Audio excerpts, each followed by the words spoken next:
Welcome to our channel. Leave a comment on this video and get a chance to win 50 USDT. The top 3 comments with the most likes will receive the prize. Contest runs for 10 days. Make sure you're subscribed to be eligible. Good luck. Have you ever wondered how many true friends you really have? Enter Dunbar's number, a concept suggesting a cognitive limit to the number of stable social relationships we can maintain. Imagine your social circle as a series of concentric rings. At the center are your closest confidants, and as you move outward, the connections become less intimate. Dunbar's number proposes that the outermost ring caps at about 150 people. It might seem small in our hyper-connected world, but think about how many people you truly keep in touch with regularly. Social media has changed the game, but Dunbar's number isn't about how many names you can remember. It's about meaningful, stable relationships. Understanding Dunbar's number helps us prioritize our relationships and recognize the limitations of our social bandwidth.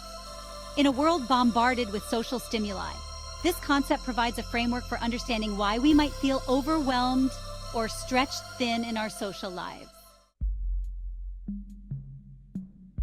Robin Dunbar, a British anthropologist, discovered a correlation between primate brain size and average social group size.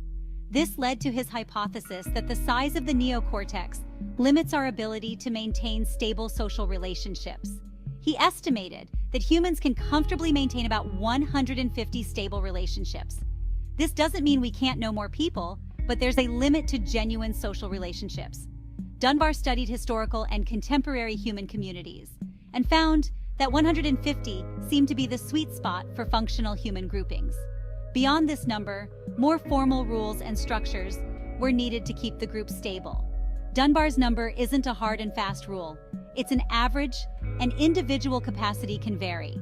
Factors like personality, social skills, and life circumstances can all play a role. The core idea that there's a cognitive limit to our social capacity remains a powerful concept in understanding human social behavior. Dunbar's research proposes that our social world is organized in layers, like an onion. The innermost circle consists of about 5 people, your closest confidants. Moving outward, the next layer consists of about 15 people, your good friends. Beyond that, we have a layer of about 50 people, friends and relatives you care about, but see less frequently. The outermost layer brings us to Dunbar's famous number, 150. These are all the people you know and can maintain a stable social relationship with. Understanding these layers helps us recognize that it's natural to have different levels of intimacy with different people. It also explains why maintaining a large number of close friendships can feel exhausting. Our brains simply aren't wired for it. This doesn't mean we should limit our social circles, but rather be mindful of the energy we invest in different relationships. Dunbar's number has garnered significant attention in the scientific community.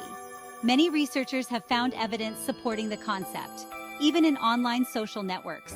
However, some argue that the number is too rigid and doesn't account for individual differences or cultural variations. Others point out that the correlation between brain size and social group size doesn't necessarily imply causation. Studies of military units and successful companies show effective group sizes around 150. Dunbar himself acknowledges that 150 is an average, not a hard limit.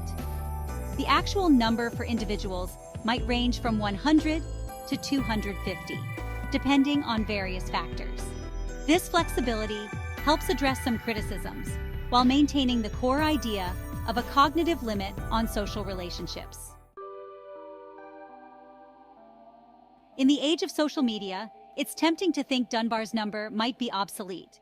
Research shows that even online, people maintain regular interactions with a number of contacts aligning closely with Dunbar's number. While we might have hundreds or thousands of friends online, we typically engage meaningfully with only a small fraction. Social media allows us to maintain weak ties more easily, those outer layer connections that might otherwise fade away. We can keep up with old classmates or former colleagues through occasional likes or comments. This can be valuable, as weak ties often provide diverse information and opportunities. However, the ease of maintaining these weak ties can create a false sense of connection. We might feel like we're keeping up with hundreds of friends, when in reality, we're just passively consuming information about their lives.